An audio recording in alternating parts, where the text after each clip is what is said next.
Hello there. And hello, everybody. My name is Puppetine from the Geeky Pup Show. And guess what? Guess what, Zach? We're back! Yes. Star Wars. We have been starved of Star Wars. It's Starved Wars. Starved actually. Wars. Yes, the Wars of Starved. Yeah. Yeah, but guess what? No more starvation because we are being fed some great content. Obi-Wan Kenobi, a series long awaited, has finally premiered. I remember when this was going to be a movie. That's how long I've been waiting. Yeah. I remember that too. Boba Fett was supposed to be a movie as Boba Fett well. was going to be a movie. Yep, that's right. So, But long time in the way. And then, wasn't this supposed to come out on May 4th? Like, was this supposed to premiere on May the 4th on Star Wars Day? And then they pushed it back? Is that no. was? It was supposed to release this past Wednesday. Oh, okay. But they pushed it back 2 days for some reason. But they agreed to release 2 episodes. It's very weird. That's actually, you know what? I'll wait 2 days if it means I get double the episodes. I don't. Yeah, that's fair. I'm kind of greedy that way, I guess. I'm pretty sure Andor is going to do the same thing, release with 2 episodes. So Andor looks dope. I'm psyched for Andor, but me too. I'm also excited for what's that new project that was announced? Skeleton Crew. That's John Watts. The Jude Law project, because they got Jude Law on that one. Yeah. Hello to you, Tillium. Kenobi, Zach Vader. That is that I'm confused. That's a name. Thank you. Yeah, that's both good and that's like a yin and yang type deal. That's good and bad in there. Maybe it's because the hood is black. He's thinking Vader. Maybe that's why. Maybe a little bit. Maybe a little bit. Actually, and this isn't any spoilers really, but when you go to start this show, they have a previously, and it shows the entire prequels, just with clips. But it's so great. Really, really well put together. Well edited. He has the high ground. He does always have the high ground. Yeah. Always. I feel like it's absolutely necessary, especially considering how some people will not remember everything. Well, it's also just cool because Disney seems to like to put a lot of distance between themselves and the prequel trilogy a lot of the time. On the live action side of things, of course, we've had Bad Batch and Clone Wars, but like when you dig into like the live action stuff, they kind of like to distance themselves from the prequels. It feels like so that was kind of cool to be like, hey, you guys, we know we have these movies, we know we have Ewan McGregor, and so that was neat. Yeah, no, I agree, I concur. But oh no, why is that color blue? I like that blue. Yeah, that's a good blue. Yes. And getting to see all that again was great. I was actually going to watch Revenge of the Sith before it came out, but then I learned that it was coming out 2 hours earlier. So yeah. Thanks, Disney. No, their heads up was released about an hour prior on Twitter. Oh, was it? Oh, okay. So shoot, I was probably streaming when that came out then too. Yeah. Because of course we did the. I know, you damn humans. Comic stream. I kind of am to blame. I told Bankman my wife and I had a date night, so that pushed our streaming schedule back. Your wife doesn't understand the importance of Obi-Wan? Wow. No, actually, no. My wife will be mad at me when she finds out that I watched the first 2 episodes without her. She loves Obi-Wan Kenobi probably more than I do. So I'm probably going to be in the doghouse. Well, is she subscribed to our channel? I don't think so. She doesn't watch a whole lot of YouTube. There you go. Just don't tell her. Nobody in the chat tell That's her. Right. Do not tell Zach's wife, otherwise he will be grounded. Yes. Then you won't get to see me on this channel every other day. RDV will be happy probably, but anyway. Yeah, I guess somewhat. But we got to go ahead and give a warning. We will be getting into spoilers. If you don't want spoilers, that's too bad. You should have not come here. It's in the title. You should have gone and watched the show when it dropped. Yeah, because we have to go over what happens. Because sometimes some of our followers will not be able to just go straight into it and watch it, and they want to hear, is it actually worth their time? Well, let me go ahead and just tell you briefly, yes. I'm not laughing at you. I'm laughing at the I young understand. Tom. Zach's wife has the highest ground. Every time. Not That's right. 10 times out of 10. Where do you I get think the doghouse is located? It's the low ground right there. See it? Look right down there. I can see it. It's in the lava. It's not I on the can bed see my of the bridge from lava. here. It's in the lava. There you go. Yeah. All right. Well, But my favorite bit about getting straight into the opening of this mhm. was that we actually didn't start out on Tatooine. We Nope. started in the Jedi Temple. We got to see some younglings training with their stances, and all of a sudden, clone troopers. Doom, doom. You know what that means? It's time to revisit Order 66 again. For the upteenth time, yes. At least the second or third time. Third time, because we had Clone Wars, then we had Bad Batch, it opened with 66, and then Obi-Wan. So yeah, third time now in what, a year or two?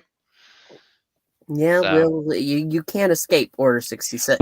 but I'm, you know, maybe you're upset at this.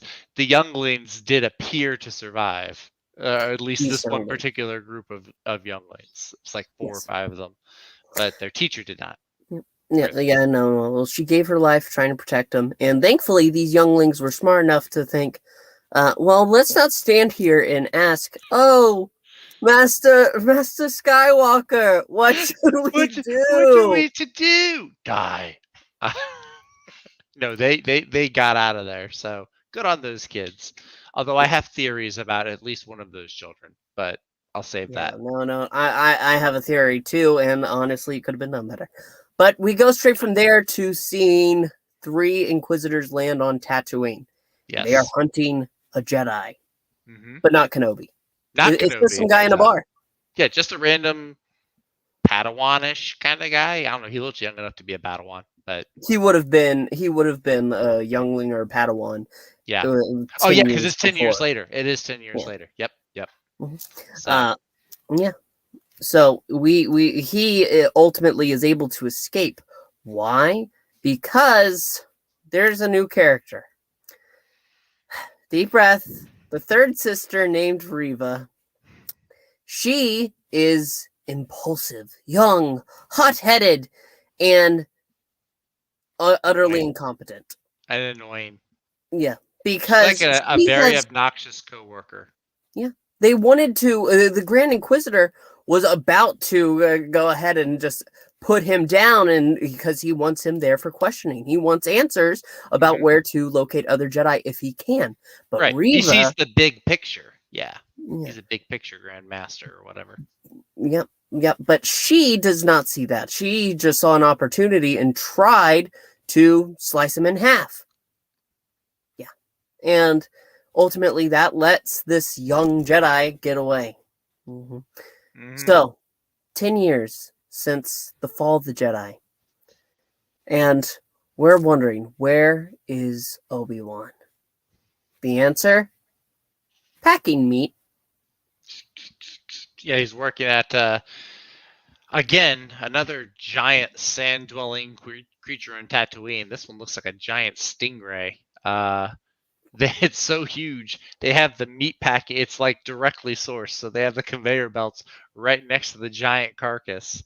And yeah, it's just big old things of meat. And so you see Obi-Wan and all these other workers are like cutting the meat and packing it up. You're supposed to have 3 square meals a day. You are. Well, these are more rectangle, but yeah, no. Depending on how you look at it, from a certain point of view. From a certain point of view, he's doing this this labor. It's just kind of menial labor, just kind of doing what he can to make ends meet.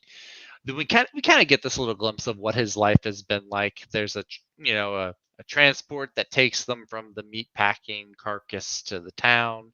He goes to the town. He still has his Eope. I think that's how you pronounce it. The camels that they have on Tatooine. Feeds it a little bit. The camel eats meat. That's weird. But hey, it's Star Wars. What are you gonna do? He should have been a bantha. Should have been a bantha. Should have been a bantha baby. Make It- those bantha babies. Yes. Damn, it's so funny. But yeah, he gets on the Yopi. He rides it out to a cave. He doesn't apparently have his own house yet, even though he's been on Tatooine. He's been living in a cave for 10 years, so there's It's that. a half dwelling. It's half yeah. cave, half He's dwelling. kind of got stuff all over the place. He's like roughing it. He's Bear Grillsing on Tatooine. But yeah, he goes out there, and we, you know, He has a Jawa friend. He's got a little Jawa frame, brings some that steals his parts and then tries to sell them back to him. Yep. But then he brings them something else, and it's kind of, you're like, oh, what is that? And you get a look. It's a toy model of a T-16 Skyhopper. Well, technically, it's a spaceship toy. I wonder who we got that for. I wonder. Yeah. But he does go ahead and he watches. He does go to watch young Luke through binoculars, just check up on him. And okay, I like to watch. Oh no! Gosh, jeez, Zach, no. Well, he does. I mean, that's his job, right? That's his job, is to keep his eye on Luke Skywalker. So yeah, he does. He goes out to the moisture farm where Owen and Beru and Luke are, and he notices that Luke doesn't like to do his farm chores. He likes to sit on top of the roof and pretend he's flying spaceships. So should have been pod racing. Should have been pod racing. Pod racing's big. Now that's what I call pod racing. Yeah. And here's an unexpected turn, though. We get to see who else but a young Leia. That's right. That was an unexpected turn. Wasn't expected that. I think that it was rumored that they were going to be touching on Alderaan. I didn't expect them to do it as much, actually.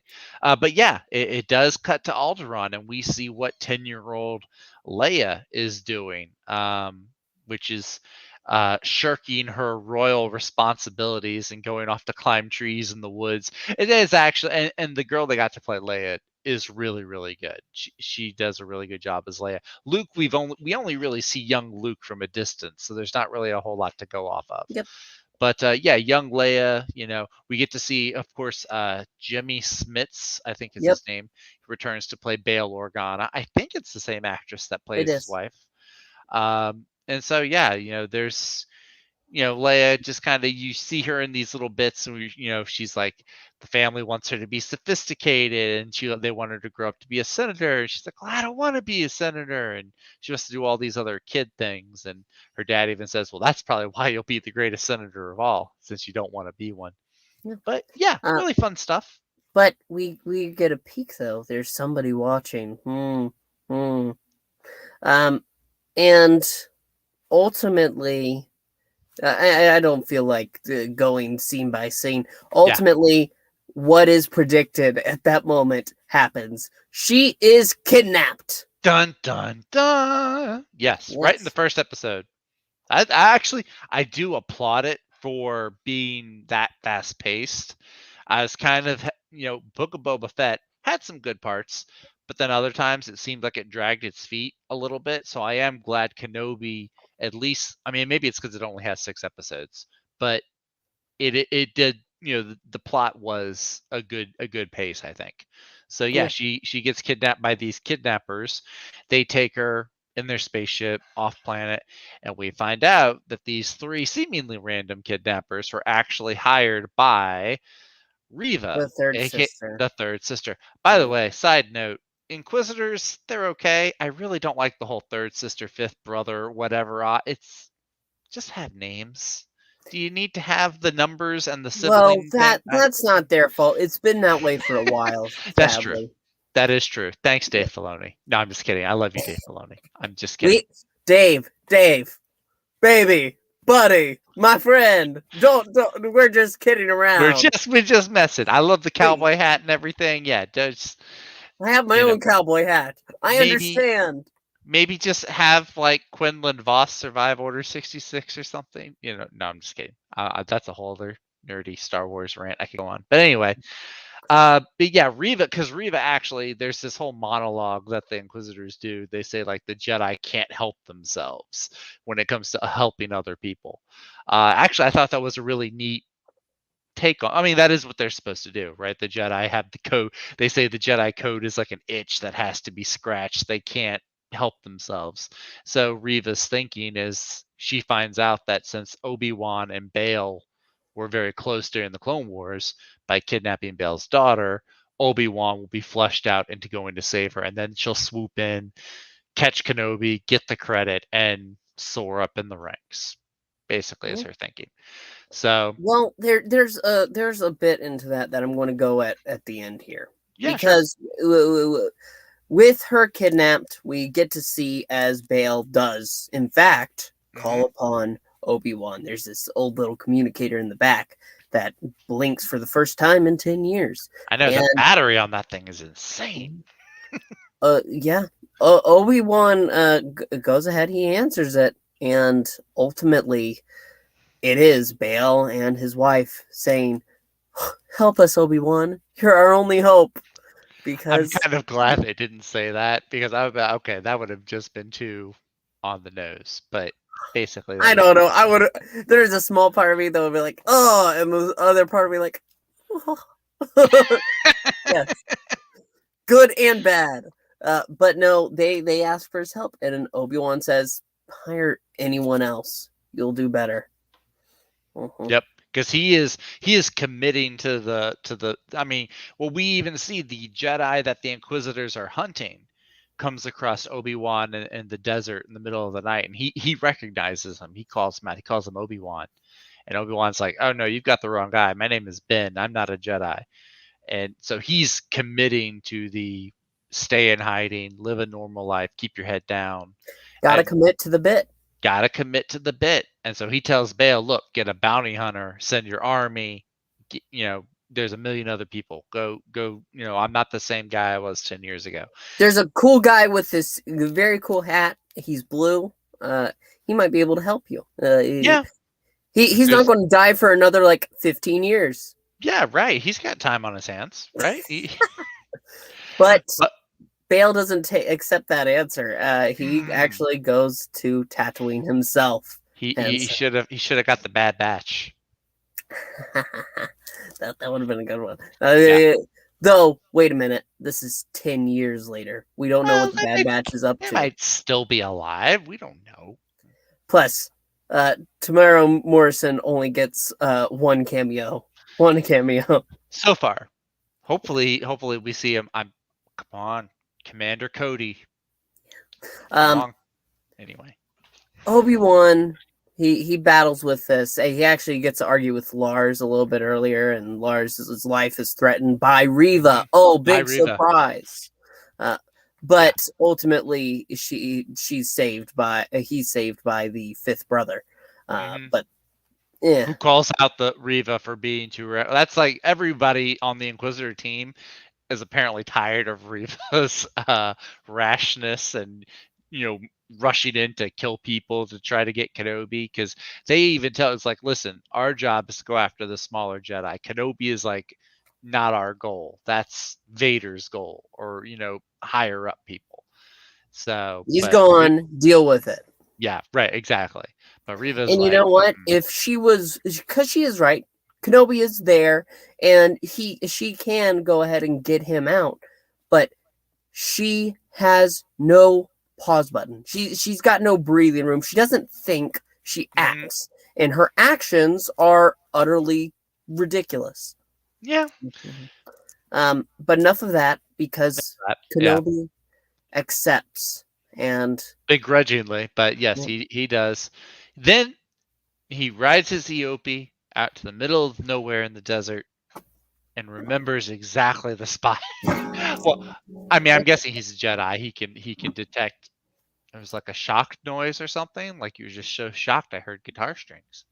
Something over there. But yeah, he digs out of the ground. He digs out his lightsaber, and yeah, he hops on a transport ship and goes off to Dayu, which is the kind of seedy, underground, crime-ridden planet that Leia has been kidnapped and taken to.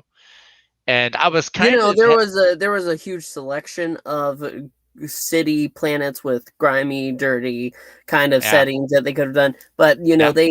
they needed this one. They need a new one because apparently Coruscant, Nar Shaddaa. There's two. I'm sure there's others, but those are the There's two far big. more.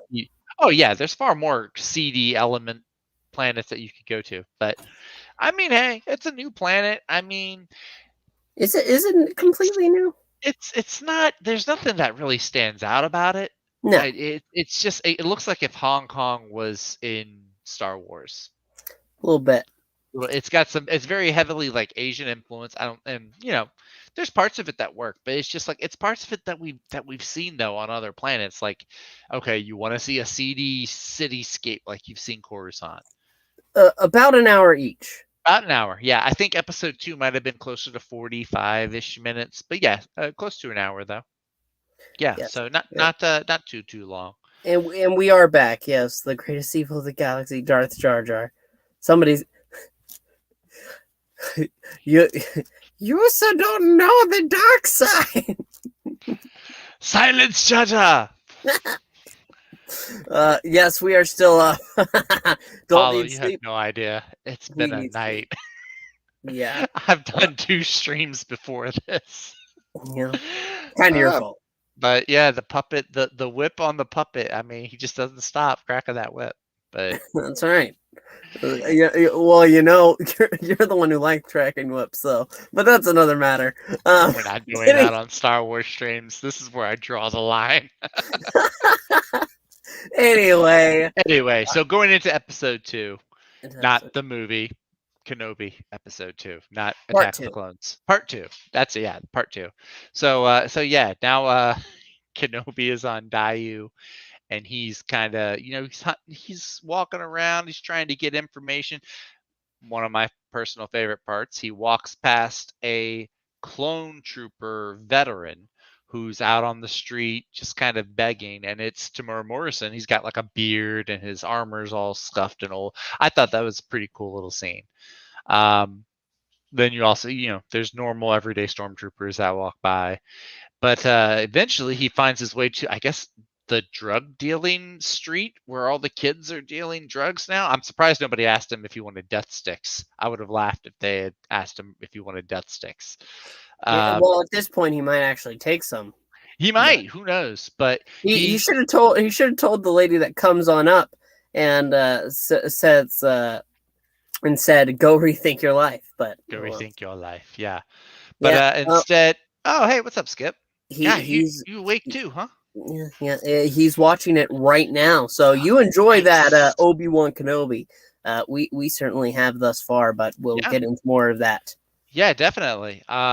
He tells one of these little kid drug dealers he's looking for information, and one of the kids is like, "Well, we know a Jedi who has all the information." So Obi-Wan's like, "A Jedi, huh?" He's like, "Okay, so take me to him." So this is where we get introduced to, I can't even, is it Kumail Nanjiani? The guy from Eternals. I know he was just in Eternals. Kumail? Yeah. Kumail Nanjiani. Yeah. So, we see him, and when we're introduced to him, he's helping this mom and her son get off world. We see him like waving window shutters close, using Jedi mind tricks over intercoms, and everyone's like, okay, or at least as the viewer, we're thinking, okay, I don't know. I am entering your mind. Yeah, because we've seen Jedi mind tricks work like that. I'm sure that's what Obi-Wan's thinking, because Obi-Wan is not impressed. He goes up and talks to the guy afterwards, and he's like, "It's all magnets and tricks that you're using. You're not really a Jedi." So, but he does still use them for information to find out where young Princess Leia is being held hostage. And surprisingly, he gets there kind of quick. I didn't expect him to already get to Leia in this episode, but he does. Yeah, that's why I was saying I'm actually really impressed with the pacing being as fast as it is right now. Like I said, seeing as how Boba Fett kind of dragged its feet in some spots. So yeah, I was actually really impressed with that. Gets Leia, and then actually, by the end of the episode, they're already off planet by the end of the episode. Yeah. Well, So yeah, there's no real reason to go into that except for like the final bit. Leia yeah, is I enjoy her. I do. I yeah. enjoy the young Leia. She can get there's this one moment where she notices cuz Reva her operation has been taken over by the Grand Inquisitor, so she says, Mm-hmm. "Screw that," and decides to put out a bounty for Obi-Wan. Mm-hmm. And young Leia sees that on this one bounty hunter that Obi-Wan knocks out armband, and Yeah. she's like, oh, "Wait a minute, you're the bad guy!" Right. and runs. Yeah. So yeah, and she's a 10-year-old kid, so it's just like, okay, she didn't know. It's not a deal breaker, I guess. No. But no, yeah, that's what happens is Kenobi and he's chasing Leia all through the city while also evading bounty hunters. They end up on a 3-way shootout on top of a roof, and apparently it's not just stormtroopers that have lousy aim. Apparently it's bounty hunters and Jedi. Oh, the Jedi don't use guns, so maybe Kenobi I can allow a little bit, but They're so uncivilized. they're very uncivilized. Why? But Yeah, but Kenobi's actually forced in this episode. He doesn't get out the lightsaber, nope, but he is no. able to save Leia because she tries to hop on a roof, Wah! And then she Yep. falls. Sound effects and everything. Yeah, she falls, and then Obi-Wan grabs her with the Force and makes her Sets her float. down. Because she was even saying she figured out that Obi-Wan was a Jedi. So one of the first things she asks is like, "Hey, make me float. Jedi can make things float." And Obi-Wan's like, "No, it's gonna draw attention." Well, Obi-Wan ends up doing that, Yeah. saving her life The later Empire on. needs more optometrists. The Exactly. Empire definitely needs better helmets. That is for sure. So we need to take a deep breath here. Because we're getting to the final encounter, I suppose. Because Reva Yes. has tracked down Obi-Wan to this hangar where there is a ship waiting to take him and Leia off-world. Mm-hmm. And she enters and starts taunting him a little bit, saying how, "Oh, don't worry, I'm not here to kill you. You're not going to die. I'm going to take you to Lord Vader." Mm-hmm. And we need to take a deep breath. We need to think because for some reason she says that she knows, yeah, Anakin Skywalker is still alive. Remember, at this point, Obi-Wan's been living for 10 years thinking that Vader and Anakin are dead. So he doesn't know that he failed in that, whole kill Anakin mission that he had. Also, this is when the Grand Inquisitor comes in. Mm-hmm. And Obi-Wan was actually about to be discovered, but the Grand Inquisitor distracted Reva for a moment and said that, "No, you're going to mess this up again. Let me show you how it's done." And that's when Reva stabs him through the chest. And this could be a major continuity error because because the Grand Inquisitor is supposed to die in Rebels against Kanan. Correct. Which, and these are both Filoni produced and overseen shows. So actually, this one doesn't have him listed. Oh, as he's a not? producer. Oh, I thought he was. Oh, okay. Very Well, dangerous. yeah. So my thought is that Vader just gets another Grand Inquisitor that's the same species, which when you see, the difference between the two Inquisitors, how they talk, how they act, kind of would make sense. It is very different. Now, I do know that the actor who plays the Grand Inquisitor in these two episodes, he did say that he didn't watch Rebels. He didn't learn anything about the character prior to playing him on Kenobi. So I don't know if that's part of it or what. But yeah, well, we'll have to wait. yeah. We'll have to wait and see for that. I think he's just going to be patched up. Vader's going to pick up the body and say, "You know what? I can get another good 5 years out of this," and just go ahead and stitch up that hole in the heart because he's an alien. Stick him in a bacta tank. It worked for Boba Fett. He was fine. Yeah, I think. Yeah, either way, I don't think we've seen the last of the Grand Inquisitor. One other thing, and I thought this was kind of neat, and I'm not sure. It goes one of two ways. I haven't quite figured out which way it goes. There's a scene where Leia is talking like, we have Inquisitors after us and bound it. We should take all the help we can get. And Obi-Wan's like, you remind me of a friend I used to have who was also really stubborn and was a leader and all that. I couldn't quite figure out if he was talking about Padme, because Padme is her mom, or if he was talking about Sabine Wren. Not Sabine Wren. Satine. Sabine's the Mandalorian, or the other Mandalorian. Satine, his would be lover. I guess it could be he both. was definitely talking about Padme. Okay, I leaned more to Satine just because it didn't seem like Obi-Wan and Padme had that much of a relationship or a friendship, but I could be wrong. I am going to say, depending on the way they handle the Grand Inquisitor, that's going to determine the continuity. I don't think young Leia seeing Ben Kenobi really messes up anything. Not really. I don't think so, because even if you look into A New Hope, when she does send the hologram message through R2-D2, she addresses him as Obi-Wan Kenobi. She doesn't know that his last name is even Kenobi. She just knows him as Ben, because that's all he introduces himself to her as. So they I'm don't with you. sit down and he doesn't say, well, my name was Obi-Wan Kenobi, and I have been staying in the desert for... You have a twin brother on Tatooine. No, he doesn't. None of that is gone into. The big thing I think that's going to determine how the continuity, how it fits for me, is we know that Hayden Christensen is playing Darth Vader in the show, and there's like this whole duel between the two of them. That's the thing for me, because in A New Hope, there's that whole line about how the last time they fought, Anakin was the student and Obi-Wan was the master, and then it gets Well, so that's gonna be a determining I've had factor conversations about this before. Mm-hmm. As for one more final fight, he is technically still a student of the dark side. Yeah.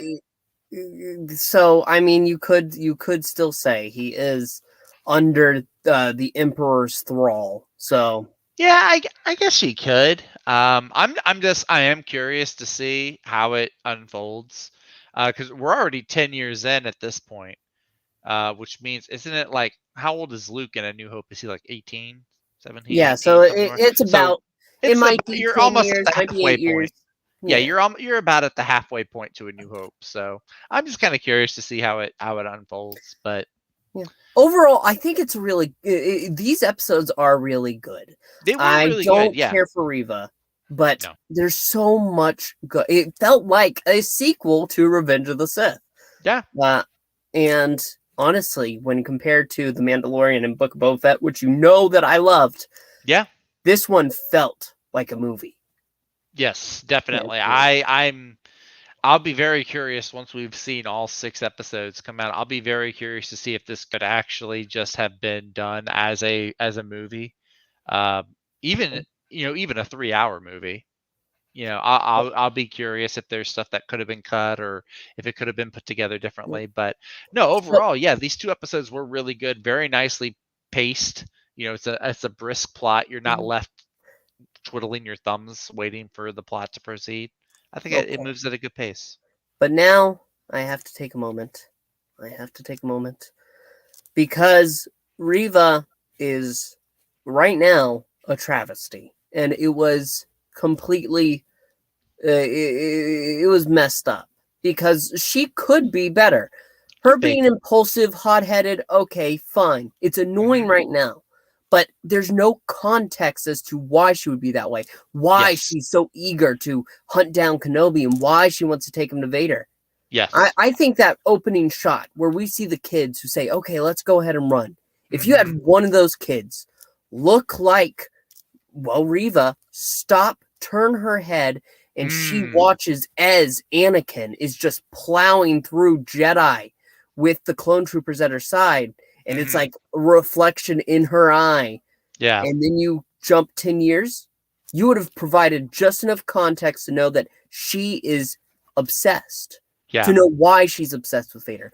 That's She true. saw right then and there what she could be. But no, we don't have that. we're introduced to her as soon as she steps out of that out of the hangar. Yeah, right. Mm-hmm. And yeah, you're right. We have absolutely, and it is, by the way, yes, this is Ewan McGregor doing a fantastic job. Actually, I have to say, definitely one of the better. I mean, he should be. It's his show.